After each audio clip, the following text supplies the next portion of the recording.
Welcome back to Vapor Alchemy, and in this episode I'm going to make a batch of e-juice and kind of walk you through the steps of making it. First off, you want a nice kind of workspace. Relatively clean is good. Wash your hands. You don't want to get this, if your hands are dirty and you're handling this stuff. It's not something you really want to be vaping.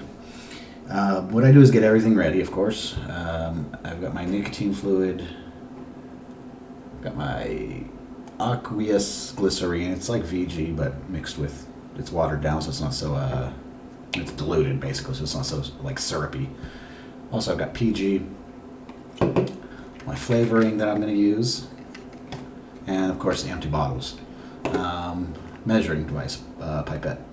That's for the PG and the VG. There's one that comes in the bottle of the nicotine fluid. So when making e-juice, that's the main thing you got to have caution with when you're doing is the nicotine fluid. You don't want to use too much or you're going to kill yourself. So, and also you don't want to get it on, you try not to get it on your skin. It's no big deal. I've got it on my skin before and I didn't really notice anything. You just wash your hands. If you're really nervous about it, wear rubber gloves and just try not to spill it. But it's good to have like a paper towel to work on so it doesn't get on your work surface, and also like an extra paper towel if you have a spill, have something ready to clean up a spill if you do spill.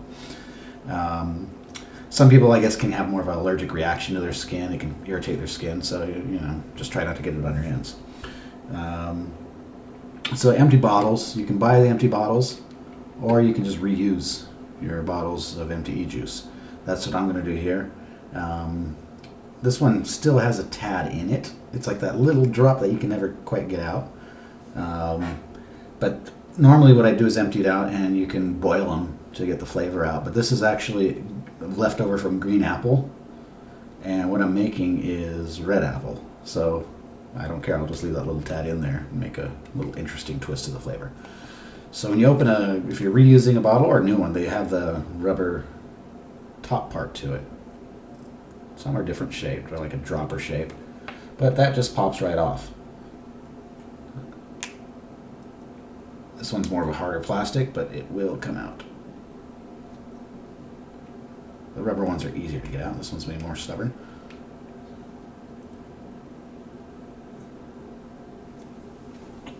Sorry, get this out.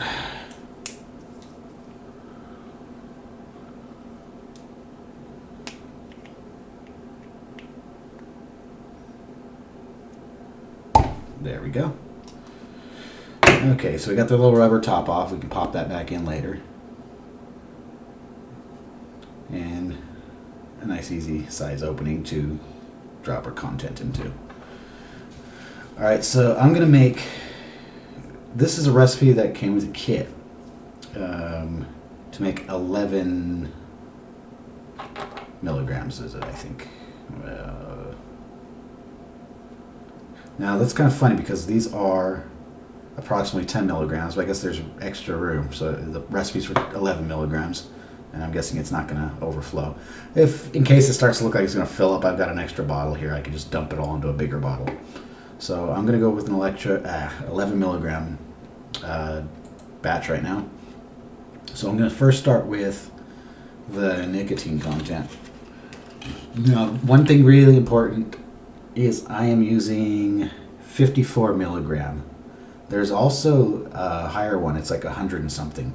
I'd say start with a 54. It's much easier. Even people who use 100 usually dilute it and make it back down to 50. So this recipe is for 54. If you're using something stronger, you got to find another recipe, basically. I want to make it not too strong. I'm weaning off my nicotine. So I'm going to go for around 11 milligram strength of nicotine. So for that, it's going to be 2 milligrams of this nicotine, which is, this brand I'm using is Totally Wicked Platinum Ice. That's the first thing I'm going to do, because this is the main one you got to watch out for you don't screw up. Anything else is not such a big deal. This is something you don't want to double the dose or something. Though you can, the strongest strength of milligrams, which would be 36, that's recommended, would be 7.5 milliliters. So if I did actually double it up, it would still be okay. It's just going to be a lot stronger than I want it. But if you're making a strong milligram strength of nicotine, be careful, especially then. All right, so for this, get my chart back up. I'm going to have 2 milliliters of the platinum ice of the nicotine fluid. All right, this bottle comes with a dropper to measure it.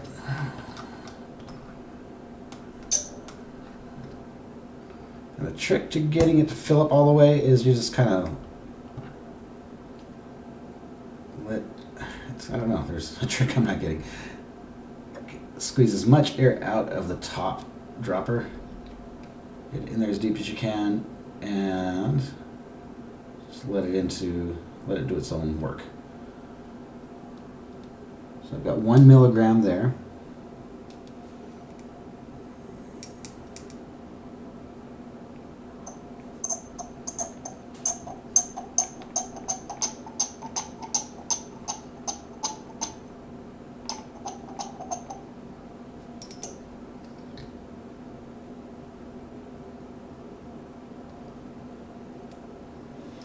Both of these are just shy of 1 milligram.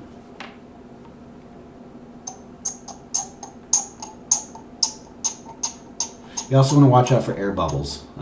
If you get an air bubble in the tube, you just kind of shake it out, or it'll rise up eventually, so you can measure it properly. So both of them were a little bit shy of 1 milligram, so I'm going to add just a little bit more, a little less than half a milligram.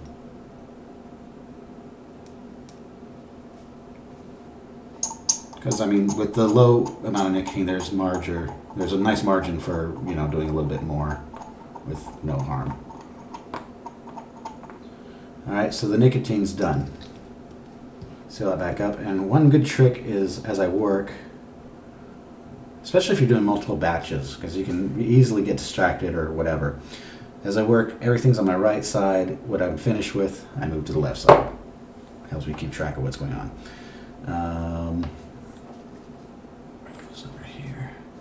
Next, it's your choice if you want to use PG or VG or a mix.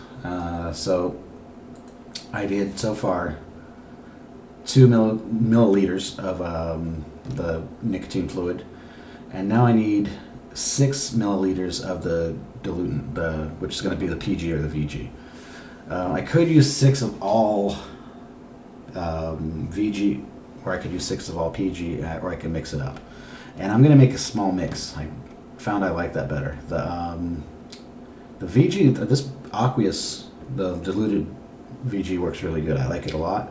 But the PG tends to give a little bit more of a throat hit, and it holds the flavor a little bit nicer. So what I'll do, I need 6 in total. I'll do 5 of the VG and 1 of the PG. So I'll go ahead and do the PG first. And this is hard to read them because it's clear numbers, but it's measured in milliliters as well. So I need 1 of these. It's really hard for me to read this one.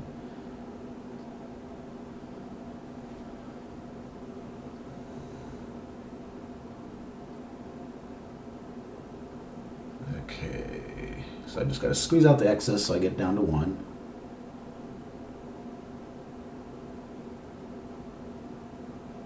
And if you overdo it with this stuff, it's just gonna really make it weak nicotine content.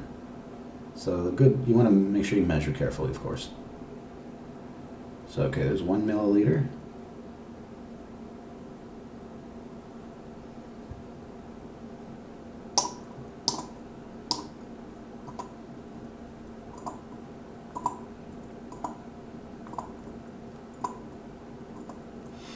Some people like to use syringes too. You can measure it a little bit easier maybe, but this works fine. It's just like I said, the numbers are clear on it. So it's the light in here, it's kind of hard to see what exactly to read it. All right, so done with the PG. Put it off to the side. Now for the VG, well, like I said, this is aqueous glycerine, which is pretty much like VG, just a little easier to work with. It's not so runny, or not runny, it's not so syrupy. So I did 1 milliliter so far, and I want 5 more. Double check. Don't always go in. I always, you don't want to screw up the batch. So I'm double checking, and yeah, I need 5 more.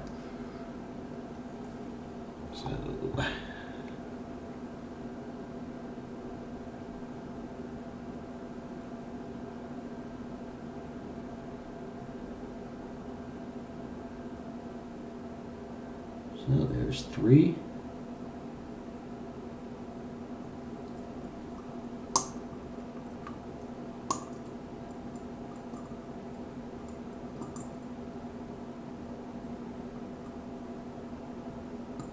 It's tricky to get it all out. I gotta really squeeze the top of the bulb.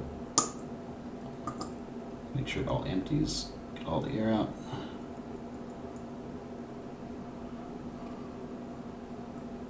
And I need 2 more, making 6 total, including the PG I put in. A little bit over. And again, you'll get some air bubbles sometimes. I don't know if you can see that and see the air bubble rises up. Then you can make sure you get all the air bubbles out to measure it properly. All right, and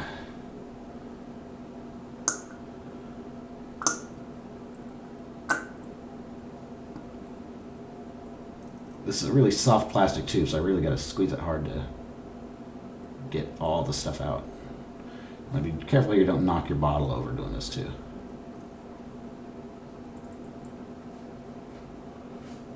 Okay, so I'm all set. Now the final step is to add your flavoring. Some people like to add a sweetener if you want to, like you can use sucralose. With the flavors I'm using, I don't need it. I decided to go with red apple this time. I've tried this mixed with other flavors. It has the aroma's nice. It smells almost like candy apple maybe. It's pretty sweet, but when I've tried it mixed in with other things, the flavor was pretty weak. But overall, the aroma's nice of it.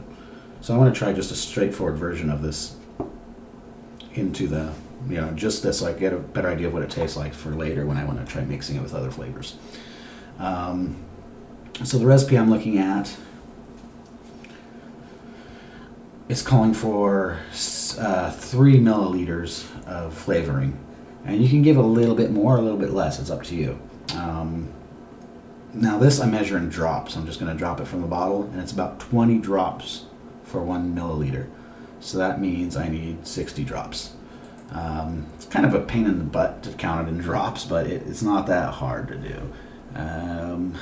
It's probably going to be really hard to see that. I'm going to zoom in as much as I can, but I don't know how clear that's going to be.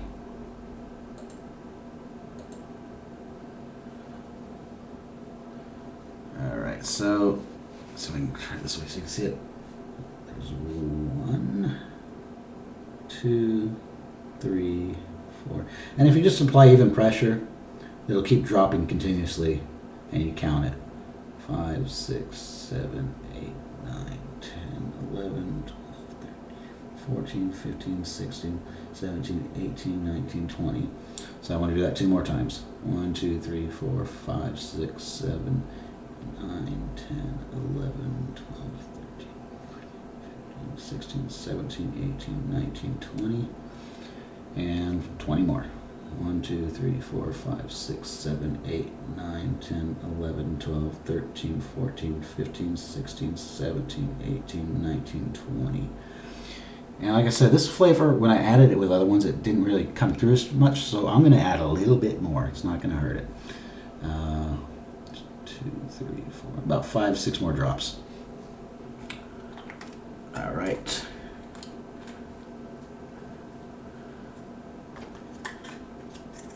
So now it's pretty much finished. I'm gonna put that little cap back on. That was a pain in the ass to get off. And now I want to mix it up really good. So put your lid on nice and tight. And you want to really shake it up well. It's hard to see in this bottle because there's a label on it, but you'll see when it's not mixed up good, it's kind of cloudy. You can see different things floating around, so you want to really mix it well. I'll probably I'm going to probably come back and keep shaking this up for a while before I use it. And finally, what I would go into is steeping. A lot of people talk about steeping their e-fluid, and it does actually make a difference. Steeping, there's different ways. I've heard of like putting it on like a warm spot, a radiator or something. I don't want to do anything like that. Basically, you just kind of let it sit and shake it as much as possible. So I'll put it, what I heard recommended is put it in like a cupboard or something in a dark, dry place. Not too hot, not too cold. And just go and once a day or a few times a day, whenever you think about it, give it a shake. Some people say leave the top off, so or when you that's another one I've read. You can open it, you squeeze it just enough so a little drop comes up and air comes out, and then let it back in and put the lid back on and shake it up. But what I found is like it just in some of the flavors it makes a difference. This coconut flavor I have, cherry cheroot flavor, those tend to be better after they've sat for a little while. And I mean, I noticed a difference from if I put it right away into and start vaping, it's almost like real bland. Didn't taste like it turned out good. It was like weak, like it needed more flavor. But an hour, 2 hours later, the flavor starts to come out and taste nicer. Next day, it's even better. So other flavors though, like the absinthe flavor, it was fine right away. Maybe it got a little bit stronger, but it tasted great right away. But yeah, I'm just gonna keep shaking this up for a while, and that's all there is to it. I'm gonna post in the description the exact number of the recipe I used, of everything I used, so you don't screw that up if you're following this. But also I'll post a link to a table and also an online calculator, so you can make it, you know, if you want to make 10 milliliters or 20 milliliters or whatever you want to make. Sometimes I make larger batches, you know, I can make 20 at a time or 30, but as I'm trying out kind of new recipes and I want to try the flavors just how they are, I'm making a smaller batch right now of just 10 milliliters. So that's it for now. Thanks for watching.